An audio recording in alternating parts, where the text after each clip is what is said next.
नमस्कार दोस्तों। अपन पिछले चैप्टर में अम्ल और क्षार के बारे में देख रहे थे। आज अब देखेंगे अम्ल और क्षार के प्रकारों के बारे में।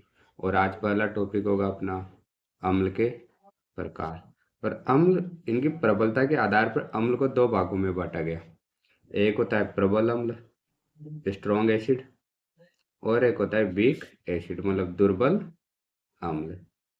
अब प्रबल अम्ल क्या होते हैं? वे अम्ल जो जल में पूर्णतः आयनित हो जाते हैं या पूर्णतः वियोजित हो जाते हैं, पूर्णतया वियोजित हो जाते हैं, उनको कहा जाता है प्रबल अम्ल।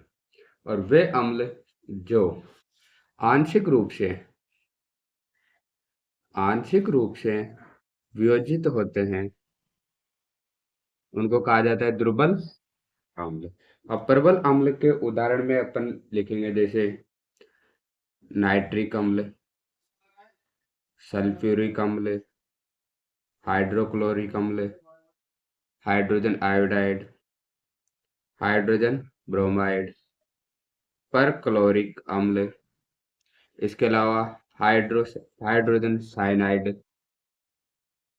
ये सारे उदाहरण है अपने प्रबल अम्ल के। और दुर्बल अम्ल जो जल में आंशिक रूप से वियोजित होते हैं, उनको कहा जाता है दुर्बल अम्ल। और दुर्बल अम्ल के अंदर अपने पास जितने भी कार्बनिक अम्ल, वो सारे के सारे कैसे होते हैं? दुर्बल अम्ल। और जो भी अकार्बनिक अम्ल होंगे, या तो अकार्बनिक अम्ल बोल दो या खनिज अम्ल, ये खनिज अम्ल कैसे होंगे? प्रबल अम्ल। और अकार्बनिक अम्लों के सॉरी आंशिक रूप से वियोजित होते हैं, उनको दुर्बल अम्ल कहेंगे। और इनके उदाहरण एसिटिक अम्ल,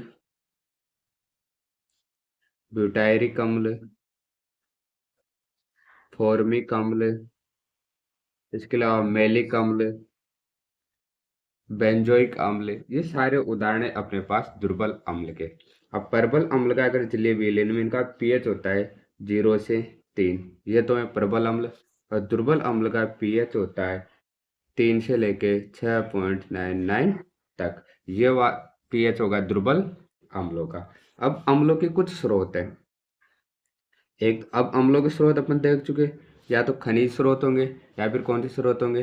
कार्बनिक स्रोत होंगे। अब खनिज, इसमें अपन ज्यादातर जो पूछा जाता है वो स्रोत पूछे जाते हैं कार्बनिक स्रोत। अब कार्बनिक स्रोत में जैसे उदाहरण में देखते हैं अपन ऑक्जेलिक अम्ल। और ऑक्जेलिक अम्ल अपन को प्राप्त होता है पालक, चने की पत्तियां और टमाटर में।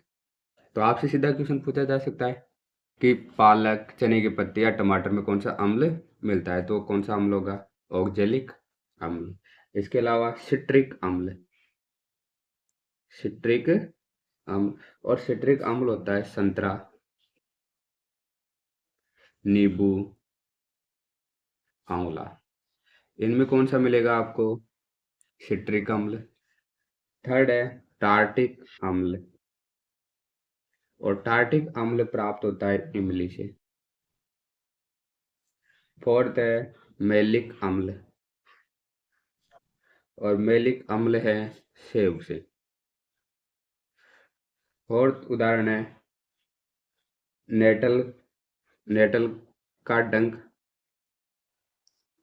नेटल का डंक। या फिर मैं इसे बोल दूं, जो लाल चिट्टी होती है, जो लाल चिट्टी जो काटने पर लाल चिट्टी होती है, काटने पर जलन उत्पन्न करती है। और उस जलन का कारण उसमें जो अम्ल मिलेगा वो होता है फॉर्मिक अम्ल, या इसी को कहा जाता है मेथेनोइक अम्ल।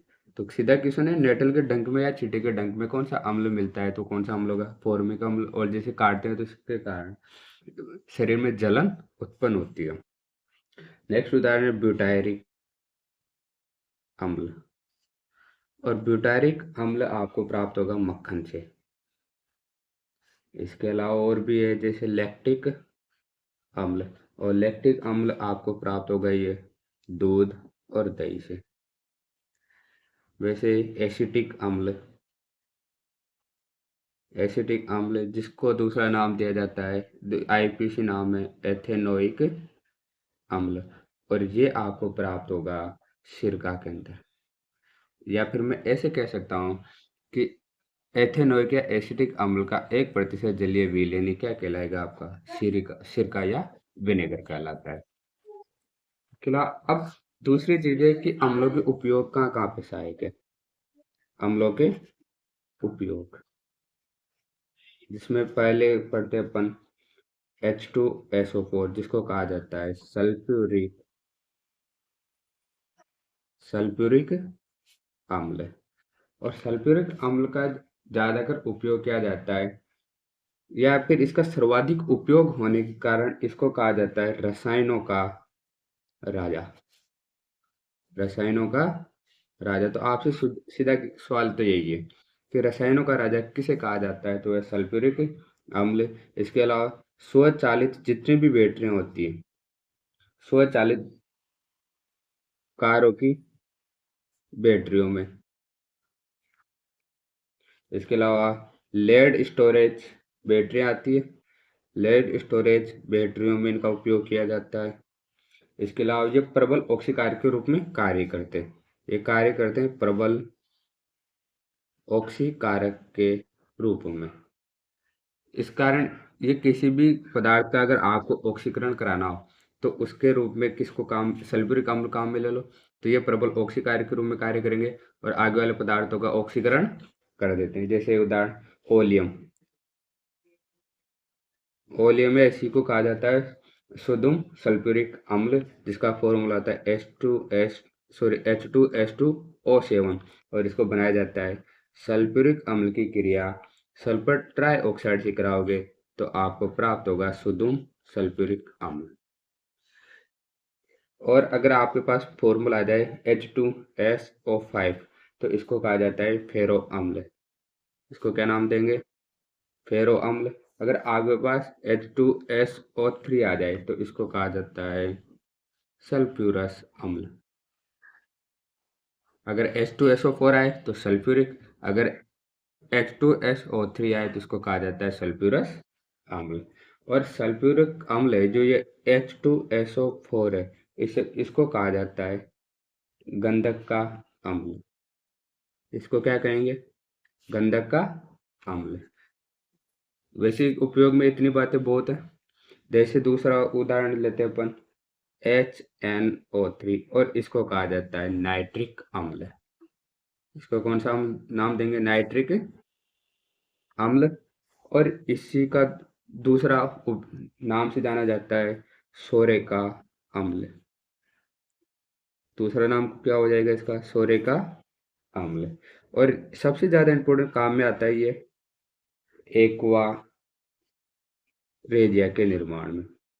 एक्वा रेजिया के निर्माण में। अब एक्वा रेजिया क्या होता है, या इसी को कहा जाता है अम्लराज। इसी को क्या कहा जाएगा? अम्लराज कहा जाता है, या इसी को कहा जाता है रॉयल जल। अब इस रॉयल जल में HNO3 plus HNO3 plus hydrochloric अम्ल का 1:3 मिश्रण मिलाया जाता है। मतलब मान लो मेरे पास एक पात्र में 4 चम्मच मिलानी है, जिसमें से 1 चम्मच तो मैं सल्फ्यूरिक अम्ल की और 3 चम्मच किसकी? हाइड्रोक्लोरिक अम्ल की। जो मिश्रण बन रहा है या जो विलेन बन रहा है वह विलेन कहलाएगा मेरे पास एक्वा रेजिया। अब यह अम्लराज, या इसे कहूंगा रॉयल जल। और इसका उपयोग किया जाता है सोने व चांदी की सफाई करने में। इसका उपयोग किसमें किया जाएगा? सोने चांदी की सफाई करने में। इसके अलावा थर्ड उदाहरण अपन पढ़ रहे हैं एसिटिक अम्ल। एसिटिक अम्ल जिसका दूसरा नाम है एथेनोइक अम्ल, जो अभी अपन ने थोड़ी देर पहले पढ़ा था कि नेटल की डंक और सॉरी उसमें फॉर्मिक अम्ल था। एथेनोइक अम्ल जिसका फॉर्मूला होता है CH3COOH, इसी को कहा जाता है एसिटिक अम्ल, या इसका IPC नाम क्या जाएगा? एथेनोइक अम्ल। अगर इसका एथेनोइक अम्ल का 2 से 3% जलीय विलयन बना दिया जाए तो इसी को कहा जाता है विनेगर, या इसी को कहा जाएगा सिरका। और एसिटिक अम्ल का उपयोग अपन जो भी खाद्य परीक्षण वाले पदार्थ होते हैं, खाद्य परीक्षण वाले पदार्थ होते हैं जैसे कि अचार, इनमें मिलाया जाता है। और सबसे ज़्यादा अगर इसमें भी परीक्षण में भी अगर किसी पदार्थ का जो सबसे ज़्यादा उपयोग किया जाता है उस पदार्थ का नाम है sodium acetate, sorry sodium benzoate. Acetate का तो उपयोग करते हैं साथ में अपन अगर इससे भी ज़्यादा अगर उपयोग किया जाता है तो किसका किया जाता है, सोडियम बेंजोएट का। नेक्स्ट उदाहरण है चौथा, ऑक्जेलिक अम्ल। और ऑक्जेलिक अम्ल का उपयोग किया जाता है फोटोग्राफी में। किसमें किया जाएगा, फोटोग्राफी में, या फिर तेल या ग्रीस के धब्बे हटाने में, धब्बे हटाने में। और फोटोग्राफी में अपन इससे पहले पढ़ चुके हैं, जब मैंने रासायनिक अभिक्रियाओं के अंदर पढ़ाया था, तो सिल्वर ब्रोमाइड है ना, उसका सर्वाधिक उपयोग किया जाता है फोटोग्राफी में। कुछ मात्रा में ऑक्जेलिक अम्ल का भी किया जाता है, पर सर्वाधिक किसका किया जाता है, सिल्वर ब्रोमाइड का। इसके अलावा और इसका फॉर्मूला होता है COOH, या इसको ऐसे लिख दो COOH। इसी को कहा जाता है ऑक्जेलिक अम्ल। पांचवा उदाहरण है अपने पास कार्बोनिल अम्ल। और कार्बोनिल अम्ल फॉर्मूला होता है H2CO3। H2CO3 इसी को कहा जाता है कार्बोनिक अम्ल। और इसका सर्वाधिक उपयोग किया जाता है शीतल पेय पदार्थों में। सर्वाधिक उपयोग किसमें किया जाएगा, शीतल पेय पदार्थों में प्रयोग किया जाता है। इसके अलावा नेक्स्ट उदाहरण है कार्बोलिक अम्ल। कार्बोलिक अम्ल, और कार्बोलिक अम्ल का फॉर्मूला है C6H5OH, या ऐसे बेंजीन है, बेंजीन के ऊपर क्या लगा दो OH, मतलब फिनोल ही है, फिनोल को ही क्या कहा जाता है, कार्बोलिक अम्ल। इसको व्यापारिक या इसको सर्वाधिक जिस नाम से जाना जाता है उसका क्या नाम है, फिनोल। और इसका उपयोग भी है ना शीतल पेय पदार्थ, जो भी शीतल पेय पदार्थ है, शीतल पेय पदार्थ है उसमें खट्टापन लाने के लिए इसका सर्वाधिक उपयोग किया जाता है। अगर इससे ज़्यादा भी खट्टापन लाना है आपको, कि इसमें और अधिक खट्टापन मिलाया जाए, आना चाहिए, तो उसके लिए इसमें मिलाया जाता है फोस्फोरिक अम्ल। क्या मिलाया जाएगा, फोस्फोरिक अम्ल। और फोस्फोरिक अम्ल से वो शीतल पेय पदार्थ बहुत ज़्यादा खट्टा हो जाता है। अब मैं यहाँ पे, इससे पहले अपन पढ़ चुके फोस्फोरिक, हाइपोफॉस्फोरस और फोस्फोरस, ये अम्ल पढ़ चुके थे। इनकी अम्लता का क्रम में बता देता हूँ, अम्लीयता का क्रम। पहला सबसे ज़्यादा अम्लीय है तो वो होता है H3PO2 हाइपोफॉस्फोरस। फिर H3PO3 फॉस्फोरस। और सबसे कम अम्लीय होता है CH3PO4 फॉस्फोरिक अम्ल। ये इनकी अम्लीयता का क्रम है।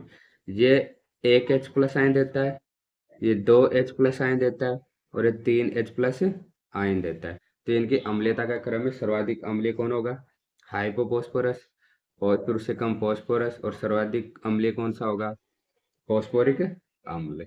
इसके अलावा एक और है बोरिक अम्ल। बोरिक अम्ल, और जिसका फॉर्मूला होता है H3BO3, या इसको ऐसे भी लिख सकते हो BOH3। ये होता है बोरिक अम्ल। और ये एकल क्षारीय है।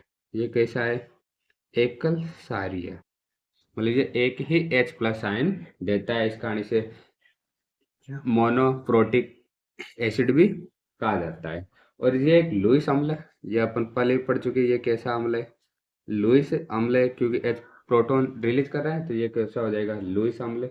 और ये स्वयं H प्लस आयन तो नहीं देता, पर जैसे जल के अंदर मिलाया जाता है तो जल का H प्लस आयन निकलता है। इसी कारण इसको क्या माना गया, अम्ल। और इसका सर्वाधिक उपयोग है ना, ये आंखों की पूती रोधी के लिए एंटीसेप्टिक के रूप में काम में लिया जाता है। एक लास्ट और एक है हाइड्रोफ्लोरिक सॉरी हाइड्रोफ्लोरिक अम्ल। और हाइड्रोफ्लोरिक अम्ल है ना, इसको कांच को धोने या साफ करने में इसका काम लिया जाता है। और कांच के पात्र की आकर्षक डिजाइन, मतलब कांच में अगर आपको क्या प्राप्त करनी है, डिजाइन प्राप्त करनी है, तो इस डिजाइन के लिए भी किसका उपयोग किया जाता है, हाइड्रोफ्लोरिक अम्ल का। इसके अलावा एक सबसे स्ट्रॉन्ग अम्ल है इनमें भी है, वो है परक्लोरिक अम्ल, HClO4। इसको कहा जाता है पर क्लोरिक एसिड। और ये बहुत ही ज़्यादा ऑक्सीडाइजिंग एजेंट होता है, और ये एक H+ आयन देता है। इसका कारण ये होता है मोनोप्रोटिक एसिड। ये कैसा होगा?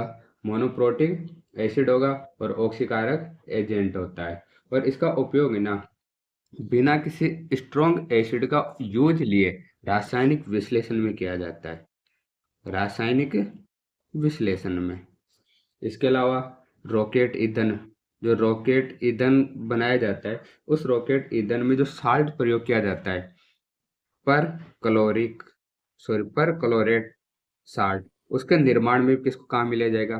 पर क्लोरिक एसिड। इसके अलावा इलेक्ट्रोपॉलिशिंग, इलेक्ट्रोपॉलिशिंग की जाती है, या फिर मेटल ट्रीटमेंट, मेटल ट्रीटमेंट में किसका उपयोग किया जाएगा? Perchloric acid. या लेबोरेटरी रिएजेंट में भी परक्लोरिक एसिड को काम में लिया जाता है। ये तो हुए अपने अम्ल। अब ऐसे अपन पढ़ेंगे सारक। और सारक वो होते हैं, वे सार वे सार जो जल में विलीय होते हैं, जल में विलीय होते हैं, उनको क्या कहा जाता है? सारक कहा जाता है। और इनकी प्रबलता के आधार पर भी ये दो प्रकार के होंगे, एक होगा प्रबल सारक, एक होगा दुर्बल सारक। प्रबल सारक और दुर्बल सारक। अब प्रबल सारक वे होते हैं जो जल में क्या हो जाए? पूर्णतया आयनित हो जाए, उनको तो कहेंगे प्रबल सारक। और जो जल में आंशिक रूप से आयनित होते हैं, उनको कहा जाता है दुर्बल सारक। अब प्रबल सारक का अगर पीएच की बात करूं, इसका पीएच होता है 10.5 से लेके 14 तक, और इसका 7.1 से लेके 10.5 तक या 10.4 तक जो होगा, वो कोई कौन से होंगे? दुर्बल सारक। इसके उदाहरण की बात करें तो sodium hydroxide, potassium hydroxide, rubidium hydroxide, caesium hydroxide, beryllium hydroxide. इसके अलावा आप दुर्बल सारकों की बात करें तो दुर्बल सारक में आते हैं ammonium hydroxide, zinc hydroxide, calcium hydroxide, beryllium hydroxide, aluminium hydroxide. ये सारे। इसके अलावा लिथियम हाइड्रोक्साइड, आयरन हाइड्रोक्साइड, ये सारे उदाहरण हैं दुर्बल सारक के, जो जल में आंशिक रूप से क्या होंगे? आयनित होंगे। इनका पीएच 7.1 से लेकर 10.4 तक होता है, जबकि प्रबल सारकों का पीएच कितना होता है? 10.5 से लेकर 14 तक होता है। अब इसमें भी कुछ सारकों के उपयोग हैं, सारकों के उपयोग, जिसमें पहला उपयोग है कास्टिक सोडा। और कास्टिक सोडा होता है सोडियम हाइड्रोक्साइड। अब सोडियम हाइड्रोक्साइड का निर्माण क्या होता है? प्रबल अम्ल, मतलब जिसमें हाइड्रोक्लोरिक अम्ल व प्रबल सार, सॉरी गलत बता दिया मैंने, फॉर्मूला तो क्या है? सोडियम हाइड्रोक्साइड ये। और इसका उपयोग किया जाता है साबुन निर्माण में। किसमें उपयोग किया जाएगा इसका? साबुन निर्माण में। इसके अलावा जितने भी कृत्रिम रेशे आते हैं, जिसमें रेयॉन, रेयॉन के अंदर इसका उपयोग किया जाएगा।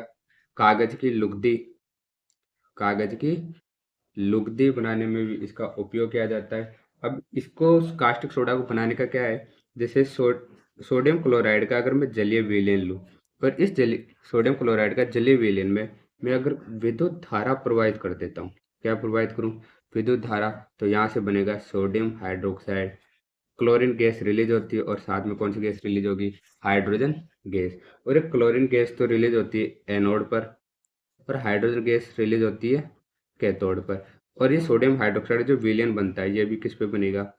कैथोड पर। इसी कारण यहाँ पे सोडियम हाइड्रोक्साइड सार बन रहा है, और क्लोरीन गैस एनोड पर रिलीज हो रही है, इस कारण इस विधि को कहा जाता है क्लोर-सार विधि। क्या कहा जाएगा इसको? क्लोर-सार विधि या क्लोर-सार अभिक्रिया। तो आपको ये पता चल गया कि कास्टिक सोडा सोडियम हाइड्रोक्साइड का निर्माण किससे होगा? सोडियम क्लोराइड के जलीय विलयन में विद्युत धारा प्रवाहित करने पर एनोड पर क्लोरीन गैस व कैथोड पर हाइड्रोजन गैस और कैथोड की तलहटी पर सोडियम हाइड्रोक्साइड का विलयन बनता है और इसी कारण इस अभिक्रिया को क्लोर-सार विधि अभिक्रिया भी कहा जाता है।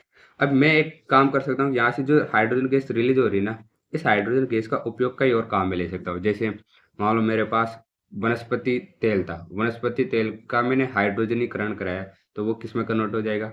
वनस्पति घी के अंदर। वैसे ही दूसरा उदाहरण है भुजा हुआ चूना। भुजा हुआ चूना, और भुजा हुआ चूना होता है कैल्शियम हाइड्रोक्साइड। सॉरी, भुजे चूना क्या होता है? Calcium hydroxide. और इसका निर्माण जो कैल्शियम ऑक्साइड है, इस कैल्शियम ऑक्साइड को जल में मिला दिया जाए तो यहाँ से प्राप्त होगा आपको कैल्शियम हाइड्रोक्साइड। और इसमें भी बहुत अधिक मात्रा में क्या निकलती है? ऊष्मा या ऊर्जा। इस कारण ये अभिक्रिया होती है ऊष्मा क्षेपीय अभिक्रिया। अब बिना बुझे इसकी क्रिया करा दोगे तो यहाँ से बहुत ऊर्जा निकलेगी और क्या बन जाएगा? Calcium hydroxide. और इसका उपयोग किया जाता है रंगाई व पुताई में। इसके अलावा मिट्टी की अम्लता को आपको दूर करना है। कोई मिट्टी है और मिट्टी में अगर अम्लता बहुत ज़्यादा आ गई है तो मिट्टी की अम्लता को दूर करना है, तो उसके अंदर क्या मिला दोगे? Calcium hydroxide. इसके अलावा पोटेशियम हाइड्रोक्साइड, इसको कहेंगे पोटेशियम हाइड्रोक्साइड। और पोटेशियम हाइड्रोक्साइड जो मृदु साबुन होती है, अपने पास जल दो प्रकार के होते हैं, मृदु और कठोर। इसमें से अगर मृदु जल जो मृदु पानी के अंदर अच्छे से झाग दे देते हैं, तो मृदु साबुन बनाने में किसका उपयोग किया जाएगा? पोटेशियम हाइड्रोक्साइड का प्रयोग किया जाता है। वैसे एक नोट है, अगर सोडियम हाइड्रोक्साइड और पोटेशियम हाइड्रोक्साइड दोनों का उपयोग करके सल्फर डाइऑक्साइड और कार्बन डाइऑक्साइड गैस के अवशोषण में उपयोग किया जाता है, और इन दोनों के गैस के अवशोषण से आपको या तो कार्बोनेट प्राप्त होगा या क्या प्राप्त होगा? सल्फेट प्राप्त होगा। इस कारण सोडियम हाइड्रोक्साइड और पोटेशियम हाइड्रोक्साइड का उपयोग सल्फर डाइऑक्साइड और कार्बन डाई गैस के अवशोषण में किया जाता है। इसके अलावा एक उदाहरण है अपने पास जिसको जाना जाता है मिल्क ऑफ मैग्नीशिया, और इसका सूत्र होता है MgOH2, जिसको कहा जाता है मैग्नीशियम हाइड्रोक्साइड। रासायनिक नाम क्या हो जाएगा इसका? Magnesium hydro oxide. और मैग्नीशियम हाइड्रोक्साइड का उपयोग है ना, इसका उपयोग किया जाता है प्रति अम्ल के रूप में, या इसको बोल दो एंटासिड के एंटासिड के औषध के रूप में। जैसे मान लो आकर आपके पेट में एसिडिटी हो रही है, हल्की एसिडिटी हो रही है, तो आपको औषध के रूप में क्या लेना पड़ेगा? मिल्क ऑफ मैग्नीशिया लेना पड़ेगा, और ये आपकी एसिडिटी को क्या कर देगा? दूर कर देगा। मतलब अगर आपके पेट की अम्लता को दूर करने के लिए जो सार को यूज किया जाता है वो है मिल्क ऑफ मैग्नीशिया या मैग्नीशियम हाइड्रोक्साइड। अगर मान लो आपकी अति अम्लता, मतलब स्थिति कैसी हो जाए? अति अम्लता की बहुत ज़्यादा अम्लीय अवस्था हो जाए, तो उसमें मैग्नीशियम हाइड्रोक्साइड के स्थान पर आप काम में लोगे सोडियम बाई कार्बोनेट। क्या काम में लोगे? सोडियम बाई कार्बोनेट, जिसको क्या कहा जाता है? Baking powder. क्या नाम दिया जाएगा? Baking powder. इसका उपयोग किया जाता है अगर अति अम्लता की स्थिति हो तब। बाकी अगर नॉर्मल अम्लता है तब तो क्या काम में लोगे? Magnesium hydroxide. इसके अलावा और भी है, जैसे अमोनियम हाइड्रोक्साइड NH4OH, इसको कहा जाता है अमोनियम हाइड्रोक्साइड, और इसका उपयोग किया जाता है कांच की खिड़कियों की सफाई करने में। कांच की खिड़कियों की सफाई करने में इसका उपयोग किया जाता है। तो यहाँ तक आपके अम्ल और क्षार के मैंने प्रकार बताए और उनके उपयोग। अब पढ़ेंगे अम्ल और क्षार की क्रिया से क्या बनते हैं लवण। जैसे अम्ल और क्षार क्रिया करते हैं तो इनके द्वारा प्राप्त होता है लवण प्लस जल। क्या प्राप्त होगा लवण और जल। तो डिपेंड करेगा कि अब अम्ल की प्रकृति कैसी होगी, कैसा अम्ल और कैसा क्षार, इनकी प्रकृति पर डिपेंड करता है कि लवण की प्रकृति क्या होगी। और इस लवण का निर्माण होना मतलब यह अभिक्रिया है उदासीनीकरण अभिक्रिया। कौन सी अभिक्रिया हो जाएगी उदासीनीकरण अभिक्रिया। अब लवण की प्रकृति के आधार पर लवण तीन प्रकार के होते हैं। या तो कैसा लवण होगा अम्लीय लवण, या फिर क्षारीय लवण, या फिर कैसा होगा उदासीन लवण। अब अपन ने अम्ल और क्षार के प्रकार पढ़ चुके, प्रबल अम्ल दुर्बल अम्ल प्रबल क्षार और दुर्बल क्षार। अब इनकी प्रकृति के आधार पर लवण चार चार तरीकों से बनाए जाते हैं। पहला होगा प्रबल अम्ल व दुर्बल क्षार। दूसरा है प्रबल अम्ल व प्रबल क्षार। तीसरा है दुर्बल अम्ल व दुर्बल क्षार। और जो लास्ट है दुर्बल अम्ल व प्रबल क्षार। तो इस सात बनाने के तरीके कितने चार टाइप के। पर अम्ल लवण की प्रकृति कितनी हो सकती है, या तो अम्लीय लवण होगा या क्षारीय लवण होगा या उदासीन लवण होगा। अब इन सबको एक एक करके पढ़ते हैं आगे। अब लवणों का जल अपघटन। और लवणों का मान लो जो भी अम्ल और क्षार की क्रिया से जो भी लवण प्राप्त हो रहे हैं और उन लवण को किस में मिला दिए जाओगे जल में, तो यहाँ से आपको क्या प्राप्त होगा अम्ल व क्षार। क्या प्राप्त हो जाएगा अम्ल व क्षार। इसी को कहा जाता है लवणों का जल अपघटन। लवणों को जल में विलय करने के बाद अगर अम्ल और क्षार प्राप्त हो रहे हैं तो इसी प्रक्रिया को कहा जाता है लवणों का जल अपघटन। अब इसी के आधार पर अम्ल व क्षार की प्रकृति के आधार पर लवणों को कितने भागों में बांटा गया है चार भागों में। जिसमें पहला होगा अपने पास प्रबल अम्ल व प्रबल क्षार। और यह अभिक्रिया कौन सी है सॉरी प्रबल क्षार। और इससे प्राप्त लवण होंगे वो सारे के सारे होंगे लवण होंगे उदासीन प्रकृति। कौन सी प्रकृति के उदासीन प्रकृति के। तो इसके उदाहरण देखते हैं अपन। उदासीन लवण में कि प्रबल अम्ल और प्रबल क्षार की क्रिया से क्या प्राप्त होगा आपको लवण। जैसे सोडियम हाइड्रोक्साइड की क्रिया में हाइड्रोक्लोरिक अम्ल, ये प्रबल अम्ल है ये प्रबल क्षार है। इनकी क्रिया से प्राप्त होगा सोडियम क्लोराइड और क्या प्राप्त होगा जल। अभी सोडियम क्लोराइड का जलीय विलयन में पीएच देखूंगा तो पीएच कितना आएगा 7। मतलब ये कैसा विलयन रहेगा उदासीन विलयन।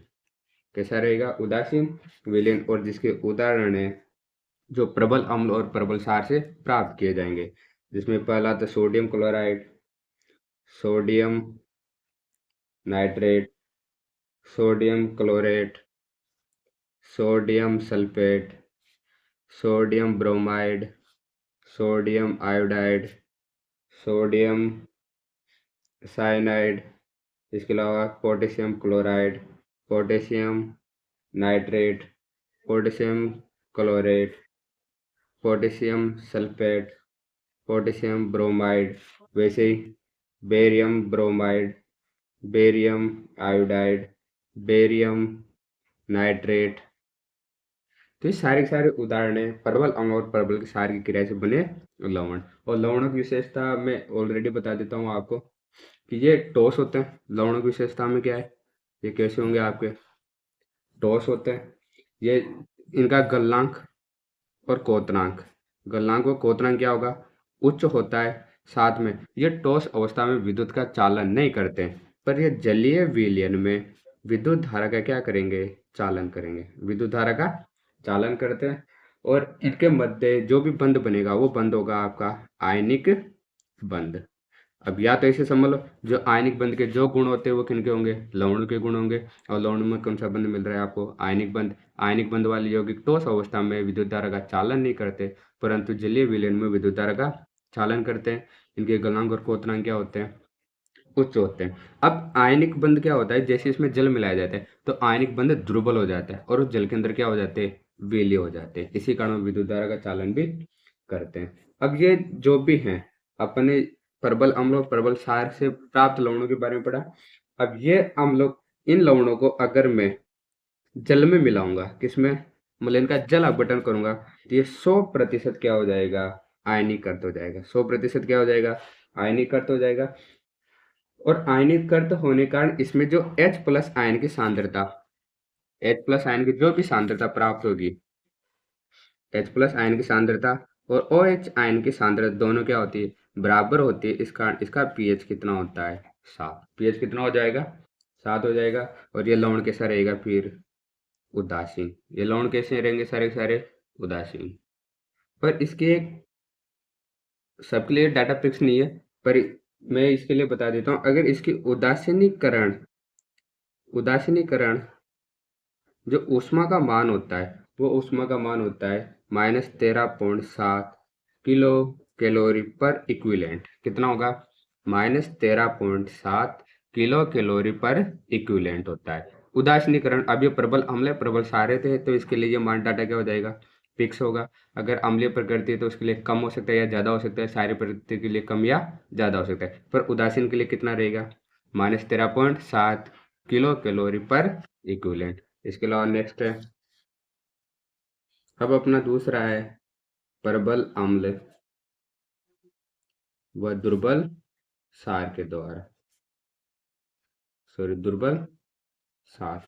और इससे जो अब यहाँ पे प्रबल है, इसका मतलब जो भी लवण बनेगा उसमें H प्लस आयन की सांद्रता क्या होगी, अधिक रहेगी। इस कारण इसका जो pH है वो pH 7 से क्या रहेगा, हमेशा कम प्राप्त होगा, क्योंकि प्रकृति कैसी प्राप्त हो गई आपको। और ये लवण बनेगा, ये अम्ल किस प्रकृति का होगा, अम्लीय प्रकृति का, क्योंकि ये 7 कम से कम प्रबल अम्ल है। और यहाँ पे क्या है, दुर्बल क्षार। तो इनसे प्राप्त जो भी लवण है वो सारे सारे अम्लीय प्रकृति के होंगे, जैसे ammonium chloride, ammonium nitrate, ammonium chlorate, ammonium sulphate. इसके अलावा अमोनियम आयोडाइड या जिंक क्लोराइड, जिंक नाइट्रेट। इसके अलावा जिंक सल्फेट। ये सारे उदाहरण किसके हैं, जो प्रबल अम्ल और दुर्बल क्षार से बने हुए हैं, जिसमें उदाहरण के लिए जैसे अमोनियम क्लोराइड है। अगर इस अमोनियम क्लोराइड का मैं जलीय वियोजन करूंगा, क्या कर दो इसका जलीय वियोजन, तो यहाँ से प्राप्त होगा आपको अमोनियम हाइड्रोक्साइड प्लस HCl। तो यहाँ से आपको क्या प्राप्त हो रहा है, प्रबल अम्ल। और यहाँ से क्या प्राप्त हुआ, दुर्बल क्षार। और ये कौन सा है, प्रबल अम्ल। तो इस प्रकार के जो भी लवण बनेगा जिनका जलीय वियोजन करने पर आपको उत्पाद के रूप में एक तो या तो प्रबल दुर्बल क्षार प्राप्त होगा, एक क्या प्राप्त होगा, प्रबल अम्ल। तो उस विलयन की जो लवण बन रहा है, इस लवण की प्रकृति कैसी होगी, अम्लीय। कैसी हो जाएगी, अम्लीय। और इस अभिक्रिया का जो उदासीनीकरण ऊष्मा का मान होता है वो -13.7 किलो कैलोरी पर इक्विवेलेंट से क्या होगा, कम। हमेशा क्या प्राप्त होगा, कम प्राप्त होगा। तो आपको ये उदाहरण समझ में आ गया होगा। इसके अलावा थर्ड है दुर्बल अम्ल व प्रबल क्षार। अब दुर्बल अम्ल और प्रबल क्षार है, इसके अंदर इस बार जो अम्ल लवण का जलीय वियोजन करोगे, जलीय वियोजन के अंदर आपको कौन सा अम्ल क्षार प्राप्त होगा, प्रबल वाला। और अम्ल कौन सा प्राप्त होगा, दुर्बल अम्ल। अब तो इस वाले विलयन की जो प्रकृति होगी वह कैसी होगी, क्षारीय प्रकृति। अब क्षारीय प्रकृति इसका अम्ल, इसका pH का मान 7 से क्या होगा, अधिक प्राप्त होगा। और इसके उदासीनीकरण, जो उदासीकरण ऊष्मा का मान था, उदासीकरण ऊष्मा का मान -13.7 किलो कैलोरी पर इक्विवेलेंट से क्या प्राप्त होगा, अधिक। कैसा प्राप्त होगा, क्षारीय प्रकृति है और क्षारीय प्रकृति में इन विलयनों के उदासीकरण ऊष्मा का मान -13.7 किलो कैलोरी पर इक्विवेलेंट से अधिक प्राप्त होता है। अब इसके और भी उदाहरण है, इनके उदाहरणों की बात करें तो उदाहरण में सोडियम एसीटेट या पोटेशियम एसीटेट। इसके अलावा रुबिडियम एसीटेट, रुबिडियम एसीटेट ले लो। या इसके अलावा आप potassium sulphide, calcium sulphide, beryllium sulphide, या फिर सोडियम कार्बोनेट, इसके अलावा पोटेशियम कार्बोनेट। ये सारे उदाहरण है सार सारी लवणों के। और इनमें भी उदाहरण देके मैं बता देता हूँ। CH3CONA, अगर आप इसका जलीय वियोजन करोगे तो जलीय वियोजन में यहाँ से प्राप्त होगा CH3COH प्लस सोडियम हाइड्रोक्साइड। ये आपको प्राप्त हुआ दुर्बल अम्ल। और ये कैसा प्राप्त हो गया? प्रबल सार। तो इस प्रकार के विलयनों की जो प्रकृति होगी, लवण बनेगा, वो लवण की प्रकृति कैसी होगी? सारी है। पीएच 7 से अधिक होगा और उदासीकरण ऊष्मा का मान 13.7 किलो कैलोरी पर इक्विवेलेंट से अधिक प्राप्त होगा। अब इसमें लवण का एक लास्ट बच गया अपने पास, प्रबल सॉरी दुर्बल अम्ल व दुर्बल सार। दुर्बल अम्ल व दुर्बल सार, और दोनों ही दुर्बल है। इस कारण इन विलेन का जो अम्ल लवण बनेगा, उस लवण का जलीय विलेन का पीएच कितना होगा? 7 होगा। मतलब ये भी कैसी प्रकृति रहेगी? उदासीन रहेगी। और इसकी उदासीनीकरण की जो ऊष्मा का मान है वो कितना रहेगा? -13.7 किलो कैलोरी पर इक्विवेलेंट। कितना रहेगा? -13.7 किलो कैलोरी पर इक्विवेलेंट। और इसके भी अब उदाहरण देख लेते हैं। उदाहरण है अमोनियम एसीटेट, इसके अलावा अमोनियम फॉर्मिक अम्ल, सॉरी 4 आएगा यहाँ पे। इसके अलावा अमोनियम साइनाइड। अब इसमें भी एक उदाहरण मैं आपको बता देता हूँ कि अमोनियम एसीटेट है। इस अमोनियम एसीटेट का मैं जलीय वियोजन कर रहा हूँ, तो जलीय वियोजन करूंगा तो यहाँ से क्या प्राप्त होगा? CH3COH, मतलब एथेनोइक अम्ल। और यहाँ से प्राप्त होगा अमोनियम हाइड्रोक्साइड। तो यह भी दुर्बल अम्ल है और यह भी क्या है? दुर्बल सार है। अब आपको इतना तो मैंने बता दिया कि दुर्बल अम्ल कौन से, दुर्बल सार कौन से, प्रबल अम्ल कौन से, प्रबल सार कौन से। उतने याद रह जाएंगे तो आप शायद, अगर आपका लवण भी दे रखा हो और आपको उसकी प्रकृति याद करनी, तो आप जलीय वियोजन करके उनकी प्रकृति आप बता सकते हो कि अगर प्रबल अम्ल आ रहा है और इधर भी प्रबल सार आ रहा है तो उदासीन प्रकृति होगी। दुर्बल अम्ल है, दुर्बल सार है तो उदासीन प्रकृति। प्रबल अम्ल और दुर्बल सार है तो अम्लीय प्रकृति। दुर्बल अम्ल और प्रबल सार है तो क्षारीय प्रकृति। तो आप लवणों के बारे में इतना समझ चुके। और ये है रीट के लिए बहुत ज़्यादा जरूरी है। और यहाँ से क्वेश्चन, अच्छे क्वेश्चन पूछे जाते हैं। अब एक लास्ट टॉपिक बचा है अपने पास, बफर विलयन। अब बफर विलयन क्या होता है, इसके बारे में 5 से 10 मिनट ओनली इसी के बारे में अध्ययन करेंगे। अब बफर विलेन क्या होता है? मान लो वह विलेन, कोई विलेन है मेरे पास, उस विलेन में मैं क्या मिलाऊं? अम्ल मिला दूं, सार मिला दूं, या जल की कुछ भी मात्रा मिलाने पर उसके पीएच के मान में कोई भी परिवर्तन नहीं होता है, इस प्रकार के, या वो पीएच के परिवर्तन का विरोध करता है, उस प्रकार के विलेन को कहा जाता है बफर विलेन। तो बफर विलेन समझ में आ गया होगा। वह विलेन जिसमें अम्ल, सार या जल की कुछ मात्रा मिलाने पर पीएच के मान में कोई परिवर्तन नहीं होता या पीएच के मान का परिवर्तन का विरोध करता है, उस प्रकार के विलेन को कहा जाता है बफर विलेन। और ये बफर विलेन है ना, ये होता है सम आयन प्रभाव के कारण। किसके कारण होगा? सम आयन प्रभाव के कारण कारण होगा, जिस कारण इसके पीएच के मान में कोई भी परिवर्तन नहीं होता। अब बफर विलेन बनाया कैसे जाता है? बफर विलेन दो तरीके से बनाया जाएगा। जो भी विलेन है, ये बफर विलेन दो तरीके से बनाया जाएगा, जिसमें पहला है साधारण बफर। पहला कौन सा है? साधारण बफर होगा। और एक होगा मिश्रित बफर। मिश्रित बफर। अब साधारण बफर विलेन क्या होता है? जिसमें दुर्बल अम्ल और दुर्बल सार। कौन सा होगा? दुर्बल अम्ल व दुर्बल सार मिलके जो विलेन बनाएंगे उसको कहा जाएगा बफर विलेन। जैसे दुर्बल सार के लिए CH3COH प्लस अमोनियम हाइड्रोक्साइड, तो इन दोनों का जो विलेन बनेगा वो कहलाएगा साधारण बफर। वैसे ही हाइड्रोसाइनाइड की क्रिया अमोनियम हाइड्रोक्साइड के साथ करा दो, या अमोनिया की क्रिया हाइड्रोजन सल्फाइड के साथ कराओ, तो इनसे बना जो विलेन होगा वो होगा साधारण बफर विलेन, जो दुर्बल अम्ल और दुर्बल क्षार के साथ।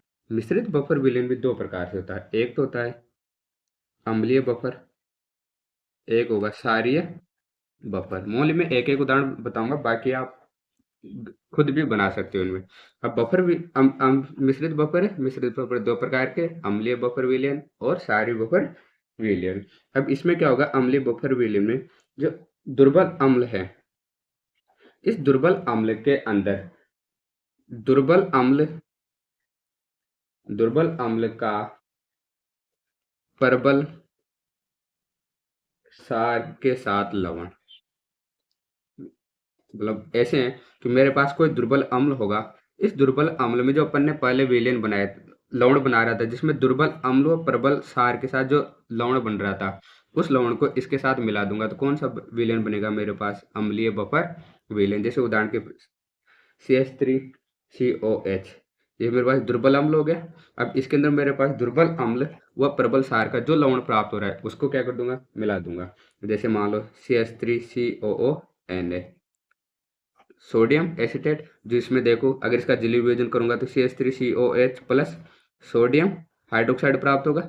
अब इसमें यह तो हो गया दुर्बल अम्ल, ये क्या हो गया, प्रबल क्षार। तो इसका जो मिस विलेन मिलाने पर जो लवण बन रहा था, उस लवण को मैं दुर्बल अम्ल के साथ मिला दूंगा तो कौन सा विलेन बनेगा मेरे पास, अम्लीय बफर विलेन। इसके और भी उदाहरण बता देता हूँ, जैसे hydrogen cyanide plus sodium cyanide, जो सोडियम हाइड्रोक्साइड व हाइड्रोसाइनाइड साइनाइड से बनेगा। इसके अलावा H2O3 मतलब कार्बोनिक अम्ल प्लस सोडियम कार्बोनेट, जो आपको प्राप्त होगा सोडियम हाइड्रोक्साइड प्लस H2O3 कार्बनिक अम्ल से।